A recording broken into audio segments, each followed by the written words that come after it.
아합이 아람과 다시 전쟁을 하려고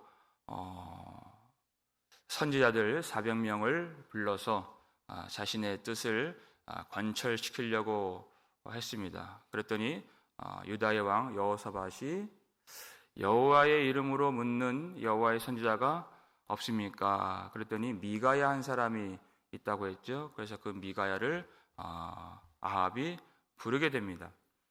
그를 불러오는 사이에 시드기야라는 사람이 예언을 하는데 11절을 보니까요, 그가 철로 뿔들을 만들어서 그 뿔을 가지고 말하되 여호와의 말씀이 왕이 이것들로 아람 사람을 찔러 진멸하리라 하셨다 하고 이렇게 되어 있습니다. 뿔들이라고 하는 것은 강력한 권세를 의미하는 것이죠. 왕이 이와 같은 뿔들로 아람을 칠 것입니다. 승리를 얻을 것입니다. 라고 했더니 그 나머지 그 400명이 일제히 하나같이 왕은 올라가 싸우소서 여호와께서 그 성읍을 왕의 손에 넘겨 주시리이다. 이렇게 다 하나같이 그렇게 말을 한 것입니다. 그들이 하는 말이 12절에 여호와께서 넘기시리이다 이렇게 얘기했어요. 그들은 하나님께로부터 받은 말씀도 없는데 하나님이 그렇게 하신다고 말을 하는 것입니다. 하나님과 상관이 없고 하나님의 뜻도 모르지만 하나님의 뜻이라고 말하는 선지자들이 이렇게 많다. 여기 성경에 400명이라고 되어 있죠.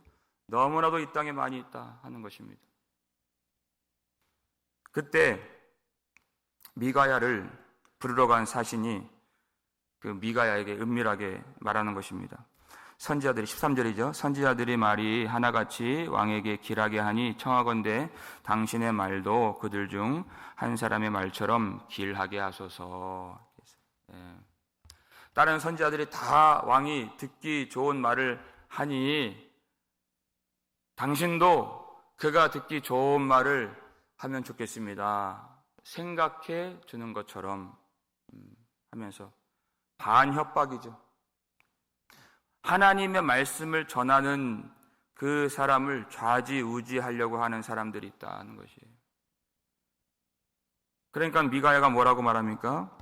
14절에 미가야가 이르되 여호와께서 살아계심을 두고 맹세하노니 여호와께서 내게 말씀하시는 것 곧 그것을 내가 말하리라 하는 것이에요. 어떤 불이익이 있어도 나는 하나님이 주신 말씀만 전하겠습니다 하는 것입니다. 누가 와서 이렇게 하라 저렇게 하라 할 수가 없는 오직 하나님이 주신 대로만 말씀을 전하는 그런 선지자였습니다. 그래서 이제 아합을 만납니다. 아합이 그에게 물어보죠. 내가 싸우러 가랴 말랴 그랬더니 그가 하는 말이 15절 뒷부분에 올라가서 승리를 얻으소서 여호와께서 그 성읍을 왕의 손에 넘기시리이다 이렇게 얘기했습니다. 400명의 그 거짓 선지자들이 하는 말과 똑같이 말을 한 것입니다. 왜 이렇게 말을 했을까요? 그 거짓된 선지자들을 이용해서 자기의 뜻을 이루려고 하는 아합을 조롱하고 비판하고 빈정거린 것입니다. 그거를 아합이 알죠? 이 화가 나서 16절에 이렇게 얘기합니다. 내가 몇 번이나 내게 맹세하게 하여야 내가 여호와의 이름으로 진실한 것으로만 내게 말하겠느냐. 아합도 그 정도는 분별할 줄 알았습니다. 이것이 그냥 하는 말인지 아니면 진실한 말인지. 그랬더니 이제야 진실한 말을 하기 시작합니다. 17절 함께 읽겠습니다. 그가 이르되 내가 보니 온 이스라엘이 목자 없는 양같이 산에 흩어졌는데 여호와의 말씀이 이 무리에게 주인이 없으니 각각 평안히 자기의 집으로 돌아갈 것이니라 하셨나이다. 목자 없는 양같이 산에 흩어졌는데 그가 본 바 전쟁에 올라가면 목자가 없는 양같이 이스라엘 백성들이 다 흩어진다. 이스라엘 백성들이 전쟁에 나가서 패배하게 될 것입니다. 여호와의 말씀이 이 무리에게 주인이 없으니 그랬어요. 주인이 없으니, 왕이 없으니 이렇게 됐습니다. 왕은 나가면 죽게 될 것입니다. 그런데 이상하죠? 각각 평안히 자기의 집으로 돌아갈 것이니라 그랬어요. 왕이 죽는데 이 백성들은 평안하게 집에 돌아갈 것입니다. 이렇게 됐어요. 왜냐하면 아합이라고 하는 이 악한 왕은 이 나라에 사실 순기능을 하는 왕이 아니기 때문에 그런 것입니다. 이 왕이 없어야 평안하게 될 것입니다. 왜냐하면 여호와가 이 이스라엘 백성들의 목자가 되실 것이기 때문에 그렇습니다.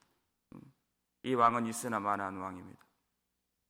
그러니까 그에게 길한 예언이 아니죠. 흉한 예언이에요. 그러니까 여호사밧 왕에게 하는 말이 18절에 저 사람이 내게 대하여 길한 것을 예언하지 아니하고 흉한 것을 예언하겠다고 당신에게 말씀하지 아니하였나이까.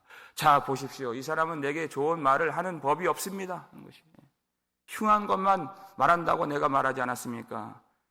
여호사밧에게 확인시켜 주는 것이 이게 이 말씀이에요. 하나님이 이 말씀을 왜 주셨는가? 내가 앞으로 어떻게 해야 되겠는가? 하는 그것으로 받지 아니하고 그게 중요하죠. 앞으로 내가 어떻게 해야 되겠는가? 심판의 선고가 됐어요. 하나님 앞에서 어떤 태도를 내가 가져야 되겠는가? 이게 중요한데 자 보십시오. 이 사람은 나한테 좋은 말을 해주는 법이 없습니다.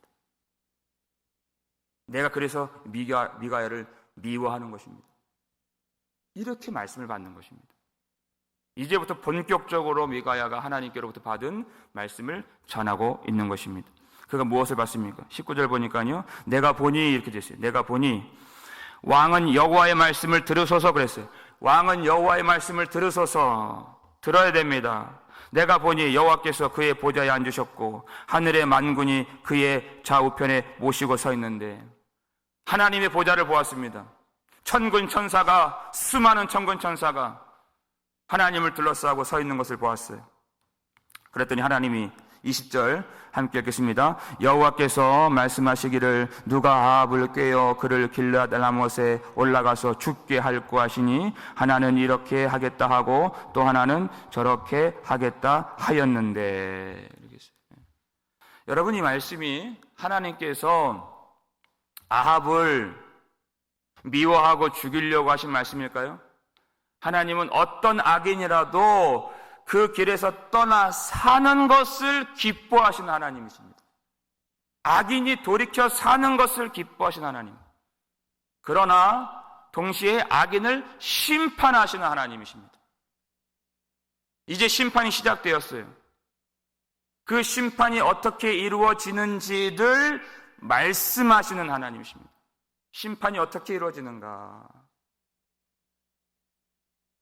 이 말씀을 들으면 왕은 여호와의 말씀을 들어야 됩니다. 이렇게 했어요. 여러분 심판의 말씀이 떨어졌습니다. 어떻게 되겠습니까? 이 말씀을 듣고 나서 내가 하나님을 경외할 것인지 그 앞에 두려움을 가질 것인지 아니면 그 말씀을 무시하고 하나님을 멸시할 것인지 이 말씀을 듣고 하나님 앞에 굴복하고 그 말씀을 따라갈 것인지 그제라도 회개할 것인지 아니면 그때도 마음이 더 교만하여져서 말씀을 아예 버리고 하나님을 완전히 버린 삶을 살 것인지 그건 아합에게 달려있는 것입니다. 이 말씀을 들으소서 하는 것입니다. 그 심판이 어떤 경위로 이루어지는가 그것을 보여주죠. 어떻게 심판이 이루어지는가. 그랬더니 한 영이 나와서 여호와 앞에 서서 말하되 내가 그를 꾀겠나이다. 22절 함께 하겠습니다. 여호와께서 그에게 이르시되 어떻게 하겠느냐 이르되 내가 나가서 거짓말하는 영이 되어 그의 모든 선지자들의 입에 있겠나이다. 여호와께서 이르시되 너는 꾀겠고 또 이루리라. 나가서 그리하라 하셨은즉. 그 한 영이 거짓말하는 영이 되어서 모든 선지자들을 꾀어서 아합을 죽게 하겠습니다. 그랬더니 여호와께서 허락을 하시죠. 너는 꾀겠고 그것을 이루리라 그리하라. 하나님이 허락하지 아니하시면 사탄도 아무런 일을 할 수가 없는 것입니다. 하나님의 모든 주권이라는 거예요. 하나님의 주권. 그 심판이 어떻게 이루어지는가?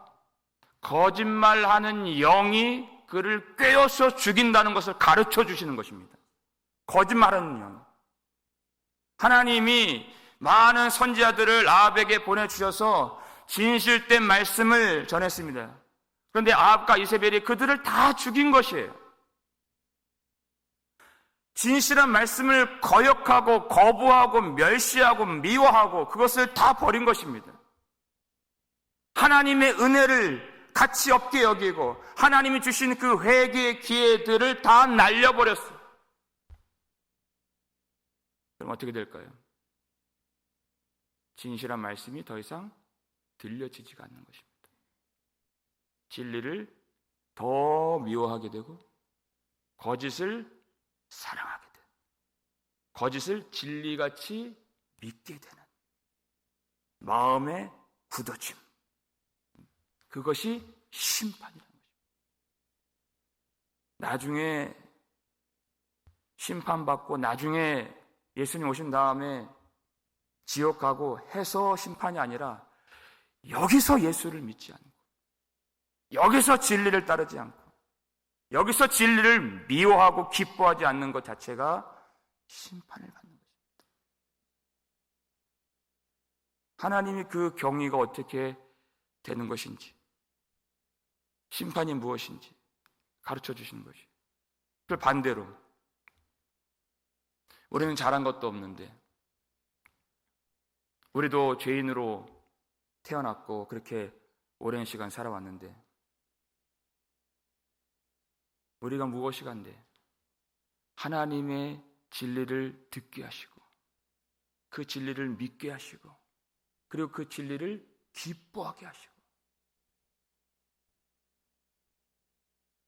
그것이 놀라운 하나님의 은혜라는 것입니다. 무엇을 받아서가 은혜가 아니에요. 하나님의 진리를 깨달을 수 있도록 진리의 영을 받은 것이 최고의 복이라는 것입니다. 믿으십니까? 진리의 영을 받은 거예요. 무엇과 비교할 수 있습니까?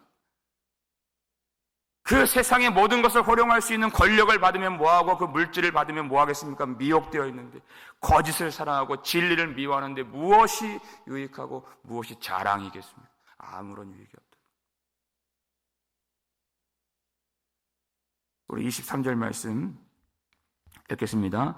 이제 여호와께서 거짓말하는 영을 왕의 이 모든 선지자의 입에 넣으셨고 또 여호와께서 왕에 대하여 화를 말씀하셨나이다. 이렇게 됐어요.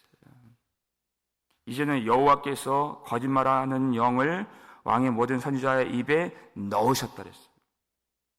하나님은 복도 주시고 화도 주시고 생명도 주시고 사망도 주시는 생사화복을 주관하시는 주권자가 되신다는 것입니다. 무슨 뜻입니까? 그 하나님을 의지할 수밖에 없다는 것이에요. 모든 주권의 하나님을 의지하고 심판이 선언되고 심판이 집행되는 순간이라도 하나님의 은혜를 의지하면 그 하나님은 은혜를 주시는 하나님이십니다. 요엘서 2장 12절 너희는 이제라도 그랬어요. 이제라도 금식하고 애통하고 마음을 찢고 마음을 다하여 여호와께로 돌아오라 그랬습니다. 이제라도 심판이 집행되는 지금 이 순간이라도 하나님이 이것을 왜 알려주시겠습니까? 죽이려면 죽이지 왜 알려주시겠어요? 그 굳은 마음을 깨뜨려 주시기 위해서 마지막 회개의 기회로서 미가야를 보내주신 것입니다. 미가야는 이 말씀 전하고 고난을 당해요. 박해를 받아요. 그러나 아합을 사랑하시는 하나님, 마지막까지 진실한 회개를 이루기를 원하시는 자비로우신 하나님, 심판이 무엇인지 그것을 알아야 회개할 수 있기 때문에 이 말씀을 전해주신 것입니다. 그랬더니 시드기야가 미가야의 뺨을 치죠. 여호와의 영이 나를 떠나 어디로 가서 내게 말씀하시더냐. 그가 아무리 여호와의 이름으로 시드기야가 말한다 해도 이와 같은 행동을 보면 그는 여호와의 참 선지자가 아닌 것입니다. 자기랑 다른 말을 한다고 해서 뺨을 치고 폭력을 행사하고 그를 비난하고, 마태복음 7장 보니까 그를 열매로 알리라. 열매로 알리라. 그의 삶을 보면 그가 하나님의 사람인지 아닌지 열매로 알리라. 양의 탈을 쓰고 거짓 선지자들이 많이 나와 있는데 열매로 알리라. 이렇게. 회개하지 않는 사람의 특징이 여기 나오죠. 분노로 일관하는 것이죠. 하나님 말씀을 선포했을 때 그들은 분노가 일어나요. 예, 자기를 버리지 못하고 말씀보다 그들이 우위에 있기 때문에 분노가 일어난다는 것은 회개와 가장 멀리 있다는 뜻입니다. 그랬더니 미가야가 이르되 내가 골방에 들어가서 숨는 그날에 보리라. 아합이 심판을 받을 때 시드기야도 골방에 들어가서 숨을 수밖에 없는 그런 신세가 될 것이다. 예언합니다. 하나님 말씀을 그대로 전하는 것이, 보복하는 것이 아니고 그냥 전하기만 하는 것입니다. 그랬더니 아합도 분노가 일어나서 미가야를 잡아 옥에 가두라. 27절 보니까 내가 평안히 돌아올 때까지 고생의 떡과 고생의 물을 먹이라. 평안히 돌아올 줄 알았습니다, 아합은. 그리고 내가 돌아와서 너를 죽이겠다, 그런 뜻입니다. 그때까지 고생의 떡과 고생의 물을 먹이라. 이제까지 아합에게 가장 유익한 말씀을 전한 사람은 미가야밖에 없습니다. 그 400명 수많은 선지자들, 아합의 귀에 듣기 좋은 그 가려운 귀를 긁어주는 말을 전했지만 사실상 그 선지자들 때문에 미혹되어 아합이 죽게 되는 것입니다. 그건 죽이는 말이에요. 듣기는 좋아요. 이 전쟁에 올라가면 안 되는 전쟁이었습니다. 그 전쟁에서 죽게 돼요. 그러니까 듣기는 좋은데, 기분은 좋은데 마음이 시원하게 돼요. 올라가서 싸우셔서 승리를 얻을 것입니다. 마음이 아주 시원하게 돼요. 그 말씀 때문에 죽게 되는 것이에요. 그들은 아합을 생각하지도 않고 아합을 위하지도 않습니다. 진리가 없기 때문에. 진리가 없는 사람은 진정으로 사랑할 수가 없어요. 우리의 사랑은 진리의 사랑인 것입니다. 복음이 없이, 진리가 없이 어떻게 사랑하겠습니까? 부모가 자식을 사랑합니까? 그러나 진리가 없으면 사랑을 할 수가 없는 것입니다. 성도가 성도를 사랑하는데 진리가 없으면 사랑할 수 없는 것이에요. 아무리 좋은 것, 사람의 것을 줘도 그 사람을 죽일 수밖에 없기 때문에 진리를 줘야 그를 살릴 수 있는 것입니다. 당장은 아프고 마음이 찔리고 상하고 그것이 괴롭고 또 두렵고 할지라도 진리의 말씀은 결국 그를 살리게 된다. 가장 유익한 말씀을 준 이 미가야를 옥에 가두고 박해하고 죽이려고 하고 있습니다. 얼마나 미혹되어 있습니까? 얼마나 진리를 미워합니까? 하나님을 미워하기 때문에. 그랬더니 우리 마지막 28절 함께 읽겠습니다. 미가야가 이르되 왕이 참으로 평안히 돌아오시게 될진데 여호와께서 나를 통하여 말씀하지 아니하셨으리이다. 또 이르되 너희 백성들아 다 들을지어다 하니라. 이 말은요, 왕이 만약에 평안히 돌아온다면 하나님이 내게 이 말씀을 주시지 않으셨을 것입니다. 절대 평안히 돌아오실 일은 없습니다 라는 뜻이에요. 이 백성들이 증인이 될 것입니다. 다 들을지어다. 하나님이 어떻게 이 말씀을 이루실까를 이 백성들이 볼 것입니다. 미가야를 옥에 가둠으로써 아합은 마지막 회개의 기회를 다 날려버렸습니다. 하나님 말씀을 얼마나 그가 경외하지 않는지, 회개하려고 하는 마음이 없는지가 여기서 드러나게 됐어요. 하나님 이 말씀을 해주십니까? 심판의 말씀, 이렇게 거짓말하는 영이 너를 미혹하여서 네가 죽게 될 것이다, 이 전쟁에 나가게 될 것이다, 이것을 알려주신다는 것 자체가 하나님의 은혜인 것입니다. 알려주시는 것 자체.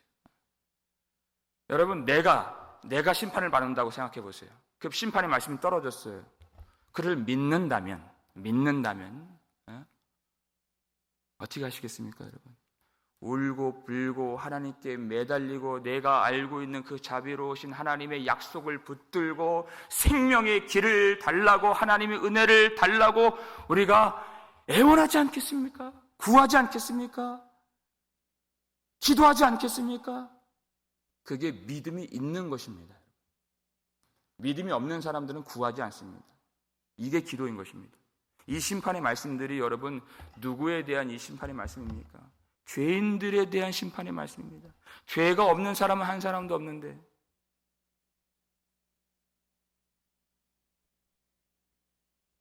날마다 십자가를 붙들고 회개하는 것이 우리의 신앙생활인데, 내가 이걸 믿는다면 하나님 앞에 날마다 겸비할 수밖에 없는 것이,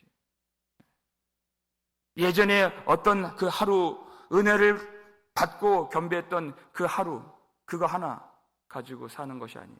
날마다 기회 있는 대로. 왜 그렇게 하지 못하는가? 거짓에 미혹되어 있기 때문에. 거짓에 미혹되어 있기 때문에.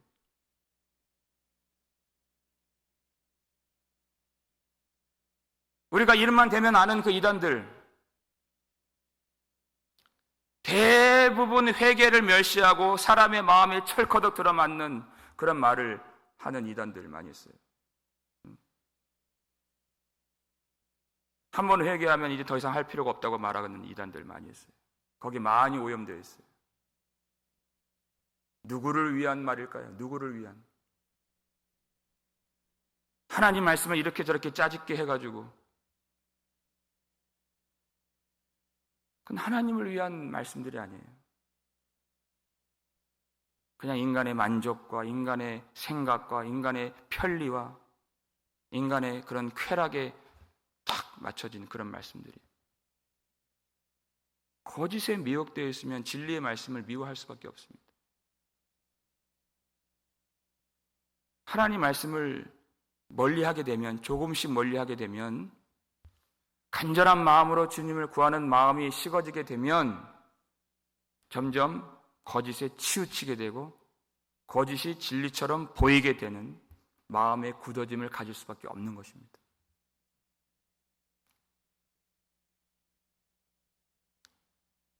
우리에게는 살 길이 있습니다. 우리를 치료해 주시는 예수님 앞에 나오는 것입니다.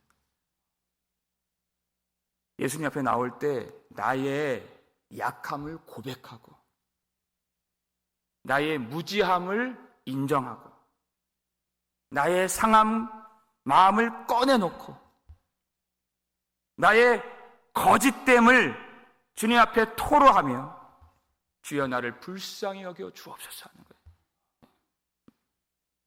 그 주님이 우리를 치료해 주십니다. 이 아합의 결정적인 이 문제, 책망의 말씀을 듣지 못한다 하는 것이에요. 책망의 말씀. 주께서는 사랑하시는 자를 책망하시고 징계하신다고 말씀합니다. 사랑하시기 때문에 아버지가 아들을 그렇게 책망하는 것처럼 그를 살려내기 위해서. 근데 그 말씀을 못 들어요. 자기가 듣기 좋은 말씀만 들을 줄 아는 어리석은 자. 나단 선지자가 왔을 때 다윗은 그 말씀을 듣고 회개할 수 있었습니다. 그래서 그는 하나님의 자비를 경험할 수 있었습니다. 하나님 마음에 합한 자라 인정을 받게 된 것입니다.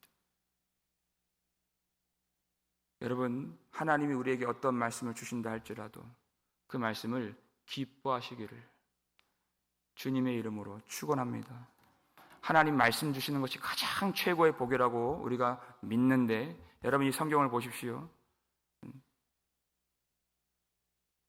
우리에게 정말 그냥 단순하게 봐도 우리의 마음을 시원하게 하는 말씀들도 많이 있지만, 많은 순간 창세기부터 계시록까지 심판의 말씀과 저주와 그런 징계에 대한 말씀들이 너무나도 많이 있습니다.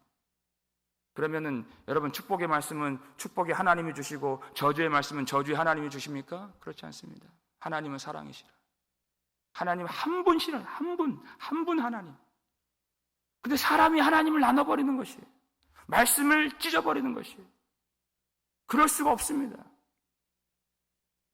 그 모든 것이 하나님의 사랑으로부터 흘러나온 것입니다. 심판의 말씀도 나를 살리시기 위한 하나님 말씀. 그 말씀을 통해서 나를 회개케 하시는 그 사랑의 하나님. 그 말씀을 주시는 것이 최고의 하나님의 복인 줄 믿으시길 바랍니다. 재물을 주고 권력을 주고 명예를 주는 것, 세상을 주는 것, 그것이 복이 아니라 이 말씀을 주신 하나님. 그 하나님 앞에 오늘도 겸손하게 엎드려서 나를 버릴 줄 알고 하나님을 높이며 하나님의 말씀이 나를 사로잡아서 그 말씀의 길로 행할 수 있도록 성령의 은혜가 충만하여 그 말씀을 순종하고 말씀을 기쁨으로 받아낼 줄 아는 복된 저와 여러분 삶이 되기를 주님의 이름으로 축원합니다.